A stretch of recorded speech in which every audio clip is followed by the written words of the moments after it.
जी हाँ, जब कुएं में भांग पड़ी हो और तमाम तरह के गोदी मीडिया एंकर उस भांग के नशे में चूर हों और चाहते ये भी हों कि देश देश के 140 से 150 करोड़ जनता भी उस कुएं में गिरकर सिर्फ एक तरह से नाचती ही रहे पूरे तरीके से, ऐसे में जिम्मेदारी बन जाती है मेरे जैसे पत्रकारों की कि नींद से जगाया जाए। हमको ये तय करना पड़ेगा कि साल भर तक घर में कोई भी फंक्शन हो, कोई भी कार्यक्रम हो, हम सोने के गहने नहीं खरीदेंगे। जी हाँ, जब कुएं में भांग पड़ी हो और तमाम तरह के गोदी मीडिया एंकर उस भांग के नशे में चूर हों और चाहते ये भी हों कि देश के 140 से 150 करोड़ जनता भी उस कुएं में गिरकर सिर्फ एक तरह से नाचती ही रहे, कि आप हैरान भी होंगे, परेशान भी, कि आपको क्यों अब तक इस तरह की खबरों से वंचित किया गया। दो बेहतरीन पत्रकार कुणाल पुरोहित और आशना अजमेरा ने ये रिपोर्ट फाइल की है। अगले कुछ मिनटों में आप मेरे साथ रहिए और मैं आपको बताऊंगी कि आम जनता को पाठ पढ़ाना कि आप सादगी भरा जीवन जिए क्योंकि देश पर संकट आ रहा है, और खुद सत्ता, पैसा और पावर के नशे में नाचना, इन दोनों के बीच जो एक कॉन्ट्रास्ट है, कुछ मिनटों में आप देखेंगे अपने सामने। मैं आपको बताऊंगी कि कैसे 81 कार्यक्रम, 53 शहर और 70 दिन मिलाकर नरेंद्र मोदी जी की ये पूरी ट्रैवल आइटनरी, यानी उनके पूरे कार्यक्रम, इससे पहले कि उन्होंने जनता से अपील की, इन तमाम कार्यक्रमों में सिर्फ 16% ऐसे कार्यक्रम थे जो उनकी प्रधानमंत्री पद की जिम्मेदारियों से जुड़े हुए थे, जो उनको करना ही चाहिए था। लेकिन उसके अलावा, उसके बचे हुए 16% के अलावा तमाम वो कार्यक्रम थे जो बीजेपी के चुनावी कैंपेन से जुड़े हुए थे और 5 राज्यों में जो चुनाव हो रहे थे उन चुनावी गतिविधियों से जुड़े हुए थे। 81 कार्यक्रम, 53 शहर, 70 दिन। जी हाँ, ये मैं ब्यौरा आपको देने जा रही हूँ उन 70 दिनों का, जिससे पहले नरेंद्र मोदी जी ने उन 70 दिनों के बाद देश की आम जनता से ये कहा कि आप सब लोग तेल खर्च कम कीजिए, विदेश यात्रा पे मत जाइए, सोना मत खरीदिए, और तमाम तरह की अपनी जेब को हल्का करने की और एक सादा जीवन जीने की जो अपील की। उस दौरान, उससे पहले 70 दिन पहले तक नरेंद्र मोदी क्या कर रहे थे?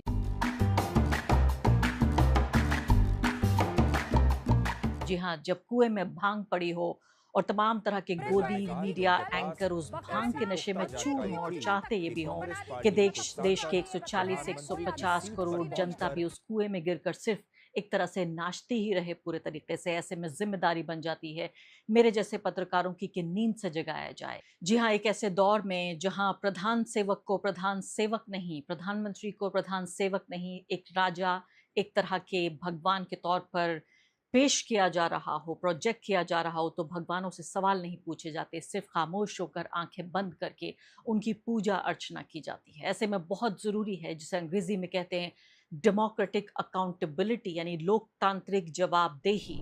द वायर के दो पत्रकारों ने ये इन्वेस्टिगेटिव रिपोर्ट छापी है वायर पर, आप इसको पढ़ सकते हैं। मैं आपको वीडियो वर्जन इसका बताऊंगी और आपके सामने एक ऐसी तस्वीर खींचने की कोशिश करूंगी, एक ऐसी नक्काशी करूंगी कि आप हैरान भी होंगे, परेशान भी, कि आपको क्यों अब तक इस तरह की खबरों से वंचित किया गया। दो बेहतरीन पत्रकार कुणाल पुरोहित और आशना अजमेरा ने ये रिपोर्ट फाइल की है। अगले कुछ मिनटों में आप मेरे साथ रहिए और मैं आपको बताऊंगी कि आम जनता को पाठ पढ़ाना कि आप सादगी भरा जीवन जिए क्योंकि देश पर संकट आ रहा है, और खुद सत्ता, पैसा और पावर के नशे में नाचना, इन दोनों के बीच जो एक कॉन्ट्रास्ट है, कुछ मिनटों में आप देखेंगे अपने सामने।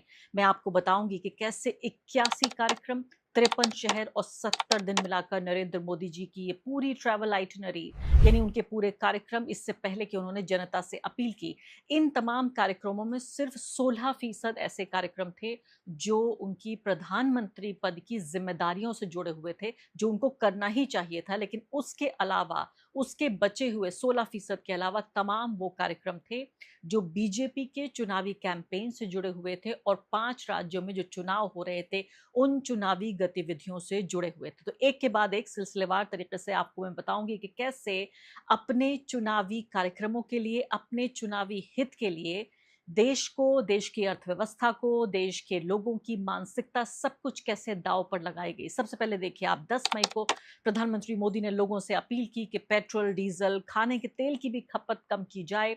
उन्होंने निजी गाड़ियों की जगह कहा कि सार्वजनिक जो है परिवहन का इस्तेमाल किया जाए, वर्क फ्रॉम होम किया जाए। ये दर्द सुनिए आप उनका। इस युद्ध के कारण दुनिया में जो कठिन हालात बने हैं उनका प्रभाव लंबे समय तक बने रहने की आशंका है।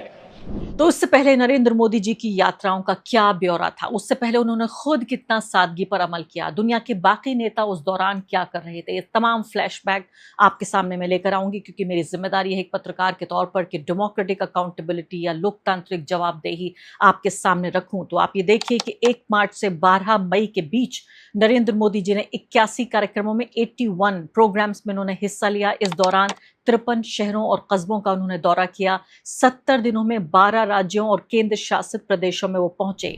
इसके अलावा देखिए सरकारी कार्यक्रम कितने थे, चुनाव प्रचार कितना था। 81 कार्यक्रमों में सिर्फ 13 सरकारी कामों से जुड़े हुए थे। इन परियोजनाओं का उद्घाटन और शिलान्यास इसमें शामिल था। यानी सिर्फ 16% यात्राएं सरकारी जिम्मेदारियों जो उनका फर्ज बनता था एक प्रधानमंत्री के तौर पर, सिर्फ उसके लिए थी। चुनाव प्रचार पर कैसे उन्होंने फोकस किया ये आप देखिए। अधिकांश यात्राएं चुनाव प्रचार से जुड़ी हुई थी। पश्चिम बंगाल, असम, केरल, तमिलनाडु, पुडुचेरी में लगातार रैलियां और रोड शो किए गए। कुल 53 कार्यक्रम इन्हीं चुनावी राज्यों में हुए जहां बीजेपी को ज्यादातर राज्यों में जीत हासिल हुई है। अब मैं आपको बताती हूँ कि दुनिया के बाकी देशों के नेता क्या कर रहे थे, विश्व गुरु क्या कर रहे थे, ये तो आप सुनते जाएंगे, लेकिन साथ साथ आपको एक कॉन्ट्रास्ट देने के लिए, ये बताने के लिए कि इन 70 दिनों में बाकी जो विश्व गुरु नहीं है, जो बहुत मामूली बेकार छोटे मोटे देश हैं, जो कि बड़ी बड़ी ताकतों को चुनौती नहीं दे रहे हैं, वो क्या कर रहे थे। अब आप देखिए अपनी स्क्रीन पर। फिलहाल फिलीपींस ने ऊर्जा आपातकाल घोषित कर दिया था। दक्षिण कोरिया ने बिजली बचाने का अभियान शुरू कर दिया था। थाईलैंड के प्रधानमंत्री ने कारपूल और वर्क फ्रॉम होम की अपील की थी। और कई देशों में नेताओं ने खुद भी खर्च कम करने के कदम उठाए। और आपको याद है प्रधानमंत्री की उस झूठी सी खोखली सी अपील के बाद किस तरह से ये वीडियो देखिए कि प्रधानमंत्री के काफिले में अब सिर्फ 2 या 4 कारें शामिल हैं। प्रधानमंत्री ने खुद कितना अपने कारों का काफिला कम कर दिया है। इस तरह का प्रोपेगेंडा आपको दिखाया गया। वो नहीं बताया गया कि उससे पहले जंग शुरू होने, यानी पश्चिम एशिया में जो पूरा संकट मंडरा रहा था, उस संकट में जंग शुरू होने से लेकर प्रधानमंत्री की अपील तक उन्होंने उन 70 दिनों में क्या किया ये नहीं बताया। एक बहुत ही मैन्युफैक्चर्ड, एक कोरियोग्राफ्ड, एक तमाशा हमारे सामने नौटंकी दिखाकर के पहले इन 2 कारों को शूट करने के लिए भी आप सोचिए 4 कारों में कम से कम कैमरे लदे होंगे और तब जाके ये शूटिंग हो रही होगी। हमें बताया कि कितना तंग दिली से और कितना तंग जेब से खर्च कर रहे हैं प्रधानमंत्री ताकि दूसरों के लिए एक उदाहरण पेश कर सके। तो सरकार कहती रही इससे पहले कि जब सारे ये कार्यक्रम मैंने आपको बताया इन 3 देशों के बारे में, फिलीपींस, दक्षिण कोरिया, थाईलैंड, इन तमाम देशों के नेता क्या कर रहे थे, हमारे देश में नेता क्या कर रहे थे जिस दौरान ये कदम उठाए जा रहे थे। हमारी सरकार कह रही थी कि कोई भी घबराने की बात नहीं है, हमारे पास ईंधन की पूरी व्यवस्था है। लोगों ने गैस सिलेंडर में देरी को लोग अनुभव कर रहे थे, पेट्रोल पंपों में कमी की शिकायत हो रही थी, लेकिन लगातार हमारे नेता और हमारे मंत्री कह रहे थे कि हमारे पास कोई कमी नहीं है। इससे पहले कि अचानक फिर ये कहा गया कि कोविड के वक्त जो हमने प्रबंधन किया था, जो इंतजाम किया था, देश जैसे संकट से निकला था वैसी ही तैयारी करनी पड़ेगी। उससे पहले तक सब कुछ चंगा सी। मोदी की अपील के कुछ दिनों बाद पेट्रोल और डीजल की कीमतें भी कई बार बढ़ी। वो भी आप जानते हैं, आपकी जेब कट रही है, आपको अच्छे तरीके से पता है। अब कार्यक्रमों का ब्यौरा अगर मैं आपको देने की कोशिश करूं तो जो पब्लिक रैलियां थी वो 37 सार्वजनिक रैलियां थी, 25 रोड शो किए गए, 13 परियोजनाओं का उद्घाटन और शिलान्यास किया गया। इसके अलावा मंदिर दर्शन हुए, सामाजिक कार्यक्रम हुए और भी अन्य आयोजन हुए। और आगे बढ़ने से पहले एक अदना सी गुजारिश कि आप मेंबर बनिए मेरे चैनल का आरफा खानम शेरवानी। अगर आप मेंबर बनते हैं, आपके समर्थन से आप मेरा हाथ मजबूत करेंगे, इतना मजबूत कि मैं सत्ता का कॉलर पकड़ के सवाल पूछ सकूंगी और जो हमारे समुदाय में हाशिए के जो तबके हैं उनकी आवाज उठा सकूंगी। आप यकीन जानिए, आपका एक छोटा सा सहयोग मेरे लिए इतना बड़ा होगा जिसके लिए आप अंदाजा भी नहीं लगा सकते।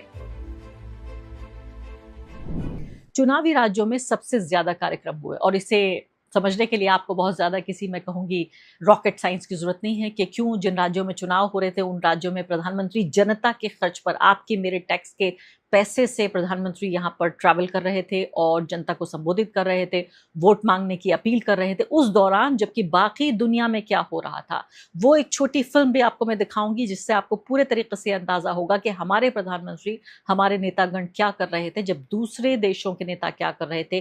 पूरे पश्चिम एशिया में ईरान और अमेरिका इजराइल के बीच जो जंग है उस दौरान क्या हो रहा था, हम लोग क्या कर रहे थे। तो पश्चिम बंगाल में 26 कार्यक्रम हुए, असम में 11 कार्यक्रम हुए, केरल में 8 कार्यक्रम हुए, तमिलनाडु में 6 कार्यक्रम हुए और पुडुचेरी में हुए 2 कार्यक्रम। जी हाँ, सिलीगुड़ी में भी एक लंबा रोड शो किया गया। झारग्राम का अचानक रोड शो की कार्यक्रम बना लिया गया।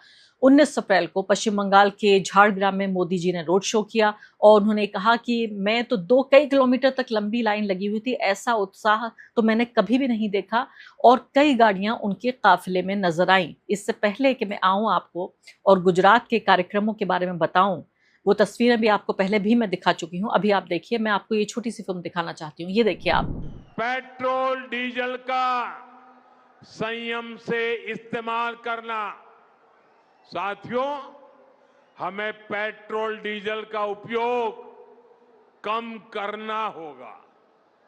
शहरों में जहां मेट्रो है वहां हम तय करें कि हम मेट्रो का ही उपयोग करेंगे। Work from home, online conferences, virtual meetings, इनको हमें फिर से प्राथमिकता देनी है। जब ये संकट का काल है और हमारी देशभक्ति हमें ललकार रही है, तो कम से कम 1 साल के लिए हमें विदेशों में जाने की बातों को टालना चाहिए। गोल्ड यानी सोने की खरीद एक और पहलू है जिसमें विदेशी मुद्रा बहुत अधिक खर्च होती है। एक जमाना था जब संकट आता था, कोई युद्ध होता था, तो लोग देश हित में सोना दान दे देते थे। हमको ये तय करना पड़ेगा कि साल भर तक घर में कोई भी फंक्शन हो, कोई भी कार्यक्रम हो, हम सोने के गहने नहीं खरीदेंगे। अपनी स्क्रीन पर देखिए, 18 मार्च 2026 को क्या हो रहा था। इजराइल ईरान जो है उनकी गल्फ एनर्जी और इंफ्रास्ट्रक्चर को टारगेट किया था और जो कच्चे तेल के दाम थे वो $115 पर बैरल पहुंच चुका था। उस दौरान क्या हो रहा था, ऑयल के प्राइस पहुंच चुके थे 19 मार्च को 119 बैरल। फिर क्या हो रहा था, साउथ कोरिया ने अनाउंस किया था कि एनर्जी सेविंग कैंपेन वो चलाएंगे 23 मार्च को। जी हाँ, मैंने आपको बताया 18 से लेकर 23 मार्च को साउथ कोरिया ने ये ऐलान किया। फिलीपींस ने कहा कि नेशनल इमरजेंसी डिक्लेयर कर दी और नरेंद्र मोदी कहते रहे कि जो हमारे एनर्जी है हमारे पास वो सफिशिएंट है। ये 24 मार्च की ये घटना है। जी हाँ, और 29 मार्च को क्या हुआ, कैंपेन के मैदान में, चुनावी प्रचार के मैदान में नरेंद्र मोदी जी उतरे हुए हैं। 29 मार्च को Narendra Modi back on campaign trail after brief, यानी थोड़ा सा उन्होंने वक्फा लिया। उसके बाद सीधे तौर पर केरला चले गए और 3 वहां पर इवेंट किए, कैंपेन उन्होंने किया। उसके बाद क्या होता है, अप्रैल 1 को क्या होता है, मोदी जी का कैंपेन लगातार चलता रहता है और तमाम तरह से तमाम देश, मैंने आपको बताया साउथ कोरिया क्या कर रहा था, फिलीपींस क्या कर रहा था, बाकी देश नेशनल इमरजेंसी डिक्लेयर कर रहे हैं और हमारे मोदी जी चुनावी कैंपेन कर रहे हैं। वो विश्व गुरु मोदी जी जिनके पास इतना तेल, इतना ईंधन है कि किसी तरीके का कोई संकट नहीं आ रहा है। ये खबर छपी है यहाँ पे, नरेंद्र मोदी जी ने 1 अप्रैल से लेकर 1 अप्रैल की ये घटना है जिसमें बताया कि 43 इवेंट किए हैं 30 दिनों के भीतर। 30 दिनों में 43 कार्यक्रम उन्होंने किए। 5 जहां पर राज्यों में और यूनियन टेरिटरीज में चुनाव होने वाले थे। थाईलैंड में 6 अप्रैल को ही अपील कर दिया गया था कि कारपूल कीजिए और वर्क फ्रॉम होम कीजिए ताकि आप एनर्जी को बचा सकें, तेल को बचा सकें। अब 7 मई को क्या होता है, इलेक्शन हो चुके होते हैं और नरेंद्र मोदी जी चले जाते हैं पटना। जी हाँ, पटना चले गए, वहाँ पर रोड शो किया। इससे पहले कि उन्होंने बीजेपी की जो सरकारें थीं उनकी ओथ टेकिंग सेरेमनी यानी उनका शपथ ग्रहण समारोह हुआ इससे पहले। अब आ जाइए, कोलकाता में नरेंद्र मोदी जी 9 मई को पहुंच जाते हैं और मोदी जी कोलकाता में जो शुभेंदु अधिकारी हैं उनको मुख्यमंत्री बनाने का ऐलान होता है। उनके शपथ ग्रहण समारोह में हिस्सेदारी लेते हैं। पश्चिम बंगाल में पहली सरकार बनती है और मेगा रोड शो वहां पर होता है। 9 मई को, 10 मई को, यानी एक ही दिन में मोदी जी बेंगलुरु भी जाते हैं, हैदराबाद भी जाते हैं और जामनगर भी जाते हैं।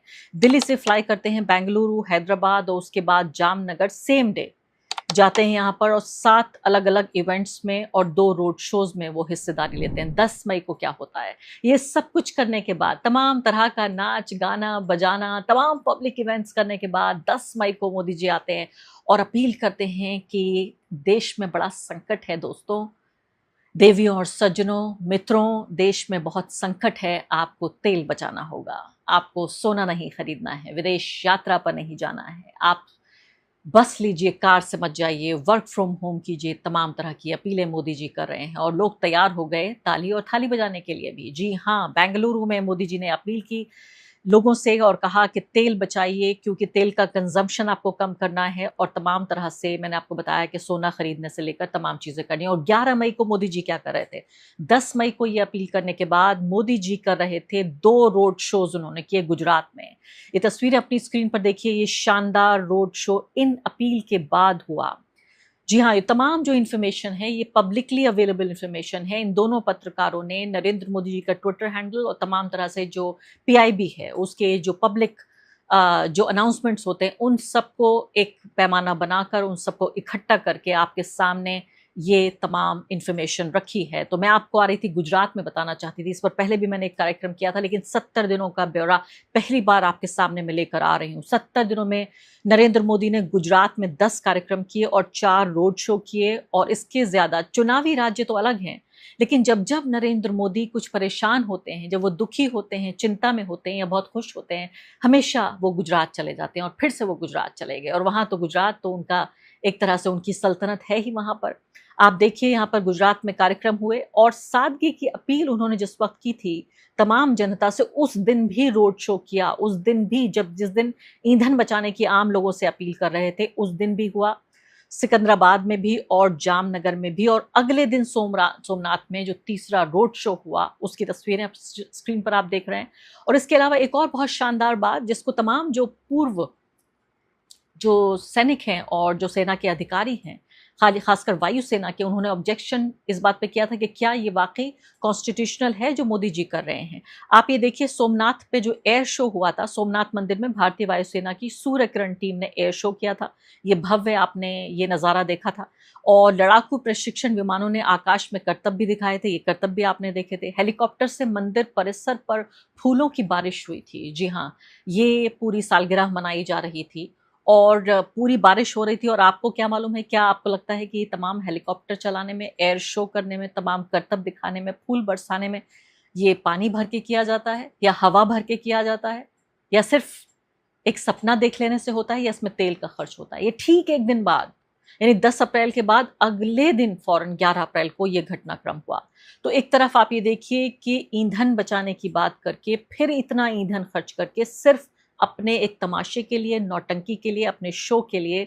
पहले उन्होंने कहा कि बाकी नेता अपना काफिला छोटा कर रहे हैं। आपने देखा तमाम तरह की चीजें सामने आने लगी कि कोई जो है नेता साइकिल पे जा रहा है, कोई ऑटो में जा रहा है, हेमा मालिनी ऑटो में नजर आने लगी।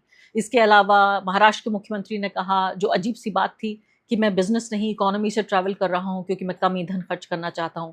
ये तमाम तरह की अपील के बाद आप ये देखिए कि नरेंद्र मोदी जी का 70 दिन का ये ब्यौरा मैंने आपको दिया है, जिसमें आम जनता के पैसे पर खर्च करते हुए चुनावी प्रचार हो रहा था 5 राज्यों में। और इसके अलावा इनमें से ज्यादातर जो 81 पूरे इवेंट्स का ब्यौरा मैंने आपको दिया, इसमें सिर्फ 16% ऐसे इवेंट्स थे जो प्रधानमंत्री पद से जुड़ी हुई जिम्मेदारियों से जुड़े हुए थे। उम्मीद है कि इस इंफॉर्मेशन से कम आपकी आंखें खुली होंगी और गोदी मीडिया, तथाकथित दरबारी मीडिया, मैंने कहा कि कुएं में भांग पड़ी हुई है और भांग खिलाकर सबको सिर्फ ये चाहते हैं कि हम सब नाचते रहें सिर्फ अंधे होकर और सिर्फ मोदी मोदी मोदी करते रहें। उम्मीद है कि इस सूचना से आपकी आंखें खुली होंगी, आपकी जानकारी में वृद्धि हुई होगी। अगर आपको ये खबर लगा हो आपके कि आपके फ़ायदे के लिए है तो उसको ज़रूर आगे बढ़ाइए। कम से कम अपने 10 दोस्तों तक इस वीडियो को ज़रूर पहुंचाइए। शुक्रिया।